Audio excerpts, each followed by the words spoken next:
नमो नमः मित्राणि सादरम् अभिनंदनानि वंदनानि च।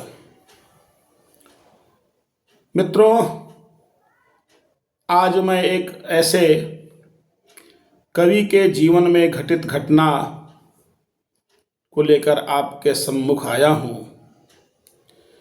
कि उस घटना ने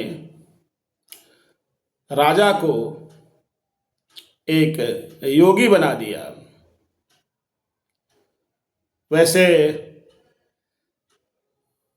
जो अपना गांव की बोलचाल है उसमें राजा भर्तृहरि ऐसा नाम कहा जाता है, किंतु वास्तव में शुद्ध नाम है राजा भर्तृहरि।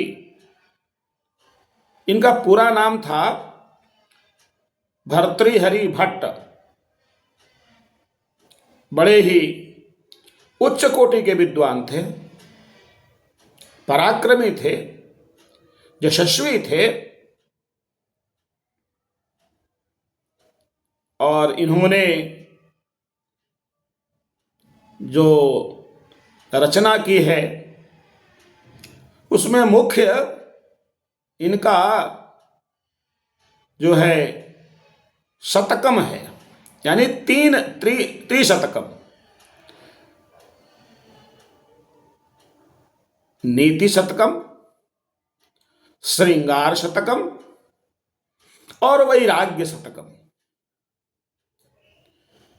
तो निर्माण के पीछे कोई ना कोई कारण होता है।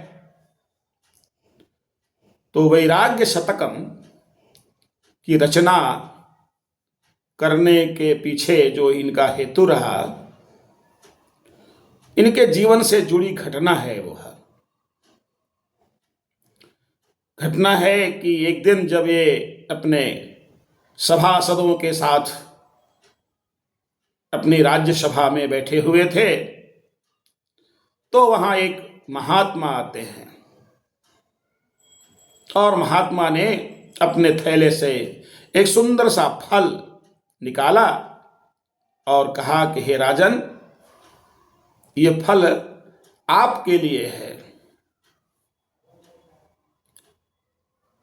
इसे खाने से आपकी युवावस्था बनी रहेगी, चिर यौवन ये आपका रहेगा, ये कभी नष्ट नहीं होगा। मित्रों, उस सभा में वह जो महात्मा ऐसा कहकर के उनको फल दिए, उसके पीछे भी एक हेतु था, क्योंकि महात्मा जो भी काम करते हैं उसके पीछे कुछ न कुछ हेतु था। उस समय जो वस्तु स्थिति थी, महाराज भर्तृहरि भट्ट पूर्ण रूप से रनिवास में ही अधिक रहते थे, समय देते थे। भोग विलास में उनका जीवन अधिक व्यतीत हो रहा था। प्रजा का जितना चिंतन चाहिए वह नहीं हो पा रहा था और महल में भी कई कुकृत्य हो रहे थे। तो जब उस महात्मा ने उनको वह फल दिया तो उन्होंने सोचा कि अरे, मैं फल खा लूंगा उससे क्या होगा, मैं जिससे अधिक प्यार करता हूं, जो मेरी प्राण प्रिया है, प्रियतमा, क्यों ना मैं उसे यह फल दे दूं और वह हमेशा ज्योति बनी रहेगी, पूरा जीवन आनंद ही आनंद में मेरा व्यतीत होगा। ऐसा सोचकर राजा ने वह फल जाकर के अपनी प्रियतमा रानी को दे दिए। प्रियतमा अब क्या सोच रही है? राजा ने बताया था कि इसको खा लोगी तो एकदम ज्योति बनी रहोगी, तुम्हारा सौंदर्य कभी समाप्त नहीं होगा। वृद्धावस्था तुम्हारी नहीं आएगी। तो उस रानी ने सोचा, राजा तो बूढ़े हो जाएंगे और इनकी तो कई रानियां हैं, तो क्यों ना मैं जिस मंत्री से प्रेम करती हूं उस मंत्री को यह फल खिला दूं, ताकि वह हमेशा युवा बना रहेगा। ऐसा सोचकर रानी ने वह फल मंत्री को दे दिया। और मंत्री की कथा सुनिए। रानी के कहने पर भले ही उनके प्रेम जाल में वो फंसा था, लेकिन वास्तव में वह भी किसी और को चाहता था। तो वह फल किसी और के हाथ में चला गया, किंतु वह भी किसी और को चाहता था और वह फल घूमते हुए एक वैश्या के पास चला गया, जो उस नगर की प्रसिद्ध वैश्या थी, सुंदरी थी। जब उसके हाथ में फल लगा और उसे ज्ञात हुआ कि इसे खा लेने के बाद कभी वृद्धावस्था नहीं आएगी, तो उसने सोचा कि क्यों ना यह फल मैं राजा को दे दूं, कि राजा यह फल खाकर चिर यौवन को प्राप्त करेगा। और मेरा क्या है, कुछ दिनों के बाद तो मैं यह देश अपना छोड़ने वाली हूं। तो राजा को जाकर वह फल दे देती है, यानी पुनः फल राजा के हाथ में पहुंच जाता है। और राजा उस फल को देखकर आश्चर्यचकित हो जाता है।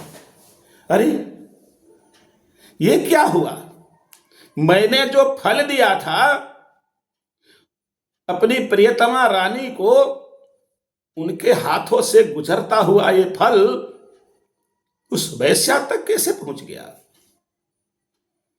तो अपने गुप्तचरों को लगाया,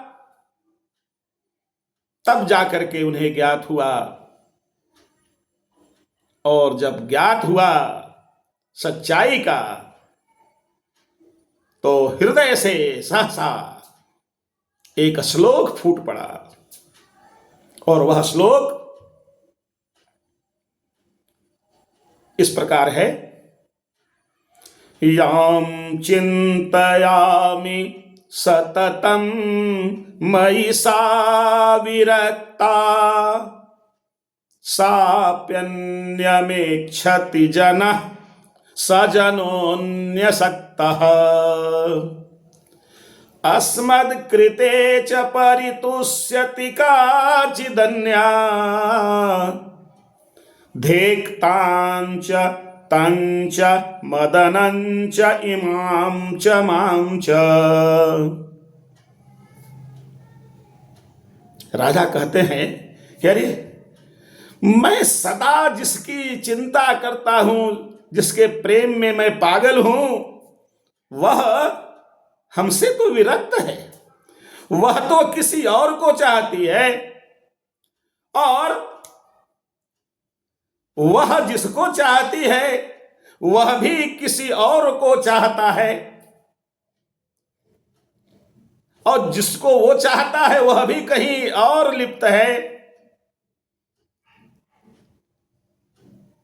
और अस्मद् कृते च परितुष्यति काचिदन्या, और मेरे लिए कोई और भी चाह रही है। वह वैश्या जो सुंदरी है, वो चाहती है कि मेरा राजा चिर यौवन को प्राप्त करे। धिक्तांच, उस प्रियतमा रानी को, धिक्तांच तंच, उस पुरुष को, मदनंच, मदन को, कामदेव को, इमाम च, और इस नारी को, और माम च, और मुझे, धिक्कार है, धिक्कार है। और उनके मन में ठीक उसी समय वैराग्य उत्पन्न हो गया और वे राजपाट छोड़कर अलख निरंजन करते हुए निकल पड़े और उन्होंने वैराग्य शतकम की रचना की। मित्रों, संक्षेप में एक कथा मैंने आपको सुनाई है। आप इसे लाइक करें, अपने मित्रों के लिए शेयर करें और हमारे चैनल को सब्सक्राइब करें ताकि इस प्रकार की और भी जो बातें आती रहेंगी वो आप तक पहुंचे और मेरा भी प्रयास सफल हो। बस आज के लिए इतना ही। नमो नमः।